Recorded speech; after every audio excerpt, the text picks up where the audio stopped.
يسعون في الأرض فسادا أن يقتلوا أو يصلبوا أو تقطع أيديهم وأرجلهم من خلاف أو ينفوا من الأرض ذلك لهم خزي في الدنيا ولهم في الآخرة عذاب عظيم۔ اس آیت کا ترجمہ تشریح کل ہو چکی تھی۔ اللہ رب العزت نے اس آیت میں ڈاکو کی سزا بیان کی، جن کو دوسرے الفاظ میں رہزنی کہتے ہیں، یا قانون کو توڑنے والے، باغی، بغاوت کرنے والے، ان کی سزا بیان کی تھی۔ جو پورا جتھا ہوتا ہے، جماعت کی جماعت تیار ہو کر کسی علاقے میں آ کر لوٹ مار کرتی ہے، سر عام سب کے سامنے دن دہاڑے مال لوٹ لینا، قتل کر لینا، عزت دری کرنا، اس طرح کے کام، ان کے حکم کو یہاں بیان کیا جا رہا ہے۔ 4 سزائیں بیان کی تھی اور ان کی 4 صورتیں بیان کی تھی۔ یہاں پر ایک بات سمجھیں گے کہ شریعت میں 3 قسم کی سزائیں ہیں۔ ایک سزا اس کا نام تعزیر ہے، دوسری سزا اس کا نام حدود ہے، تیسری سزا اس کا نام قصاص ہے۔ تعزیر کسے کہتے ہیں، حدود کسے کہتے ہیں، قصاص کسے کہتے ہیں، اس سے پہلے یہ بات سمجھیں گے کہ ہر وہ کام جس سے کسی انسان کو تکلیف ہو، جس سے کسی انسان کو نقصان پہنچے، چاہے وہ جسمانی ہو یا مالی ہو، اس نقصان کے اندر حقوق اللہ بھی لاگو ہوتا ہے، حقوق العباد بھی لاگو ہوتا ہے۔ بھئی انسان کو تکلیف پہنچائی تو بندے کا حق اس نے ضائع کیا ہے، اور حقوق اللہ کے اللہ کی نافرمانی کی ہے اس نے۔ اور بعض سزائیں اس طرح کی ہیں کہ ان میں شریعت نے زیادہ تر حقوق اللہ کو ترجیح دی ہے کہ یہ صرف اللہ کا حق ہے، کہ اس کے اندر اللہ کا حق زیادہ ضائع ہو رہا ہے۔ اور بعض سزائیں اس طرح کی ہیں کہ ان کے اندر شریعت نے بندے کے حق کو زیادہ ترجیح دی ہے۔ اب تعزیر کسے کہتے ہیں؟ وہ سزا، وہ جرم جس کی سزا شریعت نے متعین نہ کی ہو۔ قاضی وقت، حاکم وقت اپنے موقع کو دیکھ کر، اس سزا کی صورت کو دیکھ کر، نوعیت کو دیکھ کر سزا متعین کر دیتا ہے، اس کو کہتے ہیں تعزیر۔ یہ شریعت نے حاکم وقت جو بھی ہے، جو اس ٹائم کا قاضی ہے، اس پر ڈال دی ہے۔ وہ موقع کو دیکھ کر، وہ سزا، جرم کو دیکھ کر اس کے مطابق سزا متعین کر سکتا ہے۔ شریعت نے جس جرم کی سزا متعین نہ کی ہو اس کو تعزیر کہتے ہیں شریعت کی اصطلاح میں، جمع اس کی تعزیرات آتا ہے۔ اور وہ سزائیں وہ جرم جن کی سزائیں شریعت نے متعین کی ہیں، اس کی 2 قسمیں ہیں۔ ایک وہ صورت، وہ قسم جس کے اندر شریعت نے اللہ کے حق کو زیادہ ترجیح دی ہے، اس کی جو سزا ہے ان کو حدود کہتے ہیں، حد جسے کہتے ہیں۔ اور دوسرا وہ جرم جس کے اندر شریعت نے بندے کو حق کو زیادہ ترجیح دی ہے، اس کو قصاص کہتے ہیں۔ حدود جو ہیں، جو اللہ رب العزت کا حق ہے، اس کی بھی سزائیں مقرر ہیں، اور جو قصاص ہے ان کی بھی سزائیں مقرر ہیں۔ اب حدود کتنے ہیں، قصاص کتنی ہیں؟ حدود کی 5 قسمیں بیان کی ہیں شریعت نے۔ فقہا نے 5 قسمیں بیان کی ہیں جن میں اللہ رب العزت کی طرف سے، قرآن و سنت کی طرف سے سزائیں مقرر ہیں، اور بعد نے اس میں 6ٹھی صورت کو بھی شامل کیا ہے۔ ایک ڈاکہ، دوسری چوری، تیسری زنا، چوتھی تہمت زنا، کسی پر الزام لگانا زنا کا، 5واں شراب خوری، کوئی شراب پیتا ہے۔ یہ 5 صورتیں ہیں جن کے اندر شریعت نے ان کی سزائیں مقرر کر دی ہے۔ کوئی چوری کر لیتا ہے، اس کی سزا متعین ہے۔ کوئی ڈاکہ زنی کرتا ہے، اس آیت میں اسی کی سزائیں بیان کی جا رہی ہیں۔ کوئی زنا کرتا ہے، اس کی سزا متعین ہے۔ کسی پر کوئی زنا کی تہمت لگاتا ہے، اس کی سزا متعین ہے۔ کوئی شراب پیتا ہے، اس کی سزا متعین ہے۔ بعض حضرات نے اس میں 6ٹھی قسم بھی شامل کی، ارتداد، مسلمان ہونے کے بعد کوئی دوبارہ کفر کی طرف لوٹ جاتا ہے، مرتد ہو جاتا ہے، اس کی سزا بھی متعین ہے۔ ان میں یہ جو جرم ہے، ان جرم کے بدلے میں جو سزا دی جاتی ہے ان کو حدود کہتے ہیں۔ اس میں اللہ رب العزت کا حق زیادہ ہوتا ہے، اس لیے اس کو حقوق اللہ کہا جاتا ہے کہ اس میں اللہ نے سزائیں مقرر کر دی ہیں۔ حدود کے بارے میں فقہا یہ کہتے ہیں کہ اس کی جو سزا ہے، اس کی سزا میں کمی کرنا یا زیادتی کرنا کسی حاکم وقت کو اجازت نہیں ہے، اس لیے قرآن و سنت نے ہمیں اس کی سزا متعین کر کے دے دی ہے۔ مثال کے طور پر چور ہے، چوری کر لیتا ہے، چوری کی سزا ہمیں شریعت نے بتا دی کہ اس کا ہاتھ کاٹا جائے۔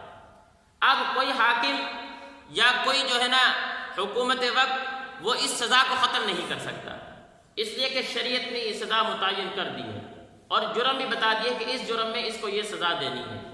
جس طرح ختم نہیں ہو سکتی اس طرح اس میں کمی زیادتی بھی نہیں ہو سکتی ہے۔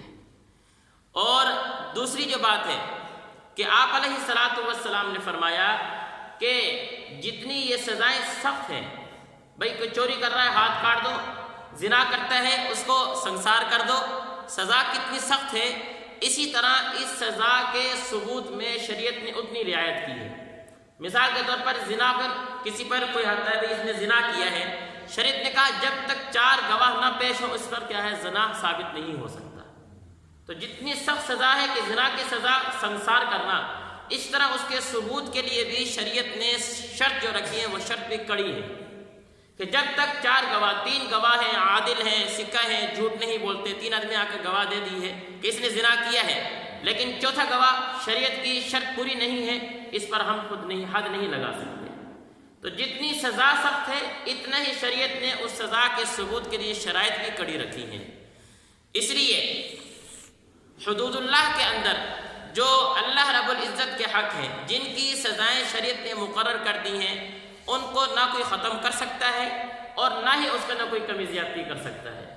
اور یہ بات کہ شریعت کا ایک مسلمہ اصول ہے الحدود تندری بالشبہات، کہ حدود جو ہیں یہ شبہ سے ساکت ہو جاتی ہیں۔ ایک آدمی پر ایک حد ثابت ہو گئی کہ اس نے چوری کی ہے، اس نے زنا کیا ہے، اس نے کسی پر تہمت لگائی ہے، لیکن اس کے اس جرم میں شبہ آ گیا کہ ہو سکتا ہے کہ یہ جو گواہی دے رہا ہے گواہی دینے والا صحیح گواہی نہیں دے رہا، اس کا اپنا مقصد ہے، یا یہ گواہی دینے والا سچا گواہی نہیں دے رہا، یہ خود جھوٹا آدمی ہے، کسی نہ کسی طریقے سے اگر اس جرم کے ثبوت میں شبہ آ جاتا ہے یہ کیا ہے وہ جرم ساکت ہو جاتا ہے۔ قرآن مجید نے اس آیت میں جو محاربہ ہے، ڈاکہ جسے کہتے ہیں، رہزنی جسے کہتے ہیں، اس کی سزا یہاں پر بیان کی ہے۔ یہ 5 حدود جو بیان کی، چوری، ڈاکہ، زنا، تہمت زنا، شراب خوری، 5ویں 6ٹھی ارتداد، یہ 6 حدود ہیں۔ ان 6 حدود میں سے جو یہ ہے ڈاکہ زنی جس کا اس آیت میں ذکر ہے، یہ ایک واحد حد اس طرح کی ہے اگر ڈاکو پکڑنے سے پہلے وہ توبہ کر لیتا ہے، پھر عدالت میں پیش ہوا اور پتہ چلا کہ اس نے کیا ہے پکڑے جانے سے پہلے توبہ کر لی ہے، اس کی سزا معاف ہو جاتی ہے، اس کو سزا نہیں دی جاتی۔ لیکن چوری جو باقی کیا نام ہے حدود اللہ ہیں، جو باقی حدود ہیں، اگر وہ پکڑنے سے پہلے توبہ بھی کر لے اور پھر پکڑا جائے اس کو سزا پھر بھی دی جاتی ہے۔ فرق کی وجہ کیا ہے؟ بات سمجھ آ گئی کہ محاربہ ڈاکہ زنی جو ہے، ایک جماعت ہے، جماعت کی جماعت تیار ہو کر کسی علاقے میں جا کر دن دہاڑے وہ ڈاکہ کرتی ہے، لوٹ مار کرتی ہے، لیکن ابھی اس کو پکڑا نہیں گیا، پکڑے جانے سے پہلے پتہ چلا کہ یہ جماعت توبہ طائب ہو گئی، اس نے اپنے اس کام سے توبہ کر لی ہے، شریعت یہ کہتی ہے اب اس کو سزا نہیں دیں گے، اس لیے کہ اس نے توبہ کر لی، اس کی اس توبہ کی جو ہے نا قبول کیا جائے گا۔ لیکن چوری جو دوسری سزائیں ہیں، پکڑے جانے سے پہلے وہ توبہ کر بھی لیں اور بعد میں پتہ بھی چل جائے، اس کو پھر بھی سزا دی جائے گی۔ وجہ کیا ہے؟ وجہ یہ ہے کہ شریعت نے یہ بات یعنی کہ بڑی اہمیت سے سمجھانے کی کوشش کی ہے کہ جتنا ہو سکتا ہے ہم لوگوں کے خون کو کم سے کم ضائع کریں، انسانیت کے خون کو کم سے کم ضائع کیا جائے۔ چور ہے وہ انفرادی آدمی کی جرم ہے، زنا کر رہا ہے انفرادی جرم ہے، کسی پر تہمت لگا رہا ہے انفرادی جرم ہے، لیکن ڈاکہ زنی جو ہے یہ ایک جماعت ہوتی ہے، اس کے اندر شریعت نے کہا ہے کہ یہاں پر ان کو اصلاح کی کوشش کی جائے، ان کو سمجھانے کی کوشش کی جائے۔ اسی وجہ سے اگر ڈاکہ زنی میں کوئی ایک آدمی قتل کرتا ہے، لیکن چونکہ ڈاکہ زنی تھی، شریعت کہتے ہیں ساری جماعت کو قتل کیا جائے گا، کہ ساری جماعت کا یہاں پر تعاون شامل ہے۔ لیکن اگر پکڑے جانے سے پہلے یہ توبہ استغفار کر لیتے ہیں تو ان کی اس توبہ کو قبول کرتے ہیں، اسی وجہ سے کہ شریعت نے ان کے لیے تھوڑی رعایت کی ہے کہ پوری جماعت ہے، ان کے لیے ترغیب والا راستہ زیادہ رکھا جائے تاکہ یہ توبہ طائب ہو کر اور یہ کیا ہے سیدھے راستے پر آ جائیں۔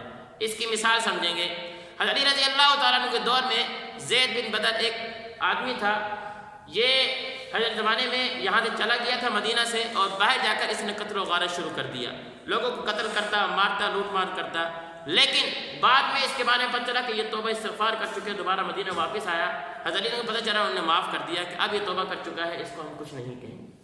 اسی طرح ایک اور صحابی ہیں اسد بن زید، یہ جب مروان بن حکم حاکم تھا تو یہ مدینہ سے باہر اپنا جتھا لے کر بیٹھا ہوتا تھا، جو مدینہ میں آتا اس کو قتل کرتا، لوٹ مار کیا کرتا تھا۔